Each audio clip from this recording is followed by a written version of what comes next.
Every night, our roof looked different from all the other roofs in the neighborhood. Not because our house was taller or bigger, not because it was painted in brighter colors, and not because it had anything special that people could buy with money. It looked different for one simple reason: a lantern. A small, old lantern made of metal and glass. It was always there, near the edge of the roof, and it always glowed softly the moment the sky began to darken. It was not bright like a street light. It was not loud like a bulb. It was a calm, warm light, a light that felt like a whisper. And every evening, without missing even one day, my mother climbed the stairs to the roof and lit it with steady hands. Sometimes she moved quickly, sometimes slowly, but she always did it with the same care, as if she was not lighting an object but waking up something living. When I was younger, I thought it was just one of her habits, like washing the dishes, like folding clothes, like checking the door before sleeping. But as I grew older, I learned that this lantern was not a habit. It was hope. It was waiting. It was love that refused to accept loss. My name is Sammy, and this is the story of my mother and the lantern on the roof. It is the story of how one small light became the strongest thing in our house. It is the story of how a mother can wait so long that time itself feels tired, and yet she still continues because stopping would feel like betrayal. And it is the story of how a home can remain open even when the world tries to close every door. We lived near the edge of town, where the streets were not wide and clean like the streets in rich areas. Our street was narrow, and old trees stood on both sides as if they were guarding the road. In the afternoon, the sunlight would fall through the leaves and create soft shadows that moved slowly across the ground. The houses in our neighborhood were small and close together. Their walls had faded paint, and their doors were simple wooden doors that made sounds when they opened. At night, you could smell many things in the air. Sometimes you could smell tea boiling in someone's kitchen. Sometimes you could smell smoke from someone burning dry leaves. Sometimes you could smell warm bread from a small bakery at the corner. And sometimes you could smell dust because our street was dusty, and every breeze carried the dry smell of earth. It was not a perfect place, but it felt like home. People knew each other, neighbors talked to each other, children ran in the street without fear, and the sound of life was everywhere. Inside our small house, life was simple. We did not have fancy furniture, we did not have expensive decorations, we did not have many things, but we had warmth. My father worked in another city. He did labor work there. He came home only once every few weeks, sometimes once a month. When he returned, his face always looked tired, his hands were rough, his back seemed heavier each time. He spoke very little, he did not laugh loudly, he did not show emotions easily, but I knew he cared. He cared in the way he brought flour and rice for the house. He cared in the way he sat near my mother and listened to her even when he did not answer much. He cared in the way he fixed small things around the house. If the door creaked, he oiled it. If a pipe leaked, he repaired it. If a chair broke, he tightened it. That was my father's language: work and responsibility. My mother was different. She was the heartbeat of our home. She did not work outside, but she worked more than anyone. Her day started before sunrise. She would wake up quietly, wash her face, and begin her chores while the world was still sleepy. She cooked, cleaned, washed clothes, swept the house, and still found time to smile. Even if she was tired, she did not let her tiredness become anger. She spoke softly. She was calm. She had a way of making even small things feel peaceful. Her voice was not loud, but it carried strength. It was the kind of strength that does not shout, but still holds everything together. When my father was away, my mother became the whole world for our house. She became the wall, the roof, the safety, the comfort.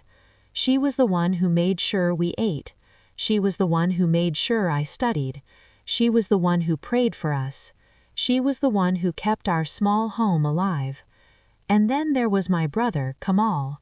Kamal was older than me by 8 years, and from the moment I was old enough to understand the world, Kamal was my hero.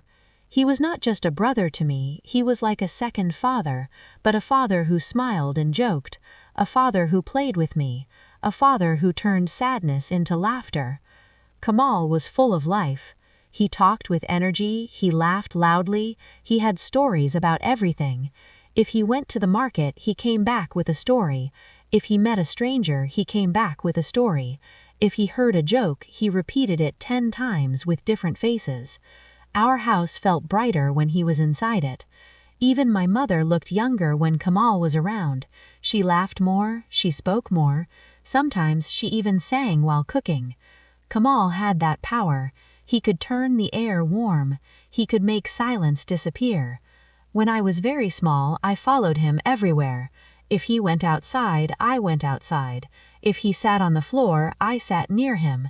If he drank tea, I wanted tea too. I copied his voice, his walk, his words. I wanted to become him. Sometimes he got annoyed, but he never pushed me away for long. He would pull me close, touch my head, and call me his chota sheer, his little lion. That made my heart feel big. That made me feel important. And my mother looked at Kamal like she was her first miracle. Not because she loved me less, but because Kamal was her first child, her first experience of becoming a mother, her first time holding a baby and feeling her heart change forever. She loved him in a way that was almost visible. You could see it in her eyes. You could see it in the way she touched his hair even when he became a man. You could see it in the way she saved the best piece of food for him without thinking. You could see it in the way she listened to him like his words mattered more than the whole world. Kamal was her pride, her joy, her first dream. In the evenings, Kamal often sat on the roof. He liked the roof because it was open, because the sky felt close, because the wind carried secrets. Sometimes he sat alone, looking at the sunset. Sometimes he called me and made me sit beside him. He would point at the sky and talk like a poet. He would say, "Look, Sammy, the sky changes color like a mood." I would stare at the orange and pink clouds and feel like the world was huge. Sometimes he spoke about the city. He spoke about tall buildings, bright lights, big roads, big opportunities. He would say, "One day I will go, I will work, I will earn money, I will become someone." And I, being young and foolish, thought leaving home was exciting. I thought the city was magic. I did not understand that leaving home also means breaking the hearts of the people who love you. Then came the day Kamal turned 18. That birthday looked simple from outside. There were no big decorations, no expensive gifts, no many guests. But inside our home, my mother made it feel like a festival. She cleaned everything. She washed the floor until it shined. She cooked his favorite food, rice, spicy chicken, and sweet tea.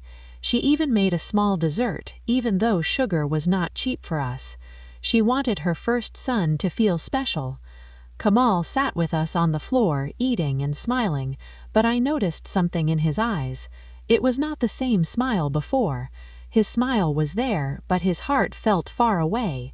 He laughed, but his laughter sounded softer. He looked at my mother, but sometimes his eyes moved quickly, like he was hiding something. I did not understand, but my mothers always know. She saw it too. After dinner, Kamal stood up and said softly, "Ami, I need to talk to you." My mother wiped her hands and followed him into the other room. I was curious. I was still young and curious. I moved closer to the door and listened quietly. Kamal took a deep breath, like the words were heavy, and said, "Ami, I want to go." My mother asked, "Go where?" Kamal replied, "To the city, far away. I want to work. I want to build my life." My mother became silent, a silence that sounded like fear. Then she said, "Why so far? Why not here? Why not near us?" Kamal answered, "Because here I will stay the same. I want to become someone." My mother's voice became shaky. But you are already someone to me." Kamal smiled sadly. I know, Ummi, but I need to try. I remember that moment because it felt like the air changed. Even though I was behind the door, I felt something painful moving into our house, like a shadow. That night I could not sleep. I heard my mother crying quietly. Not loud crying, not the kind of crying that shows anger. It was quiet crying, the type that feels like a person is trying to hide their pain from everyone. It was like she was crying into her scarf so no one would hear. But I heard, and that sound stayed inside me.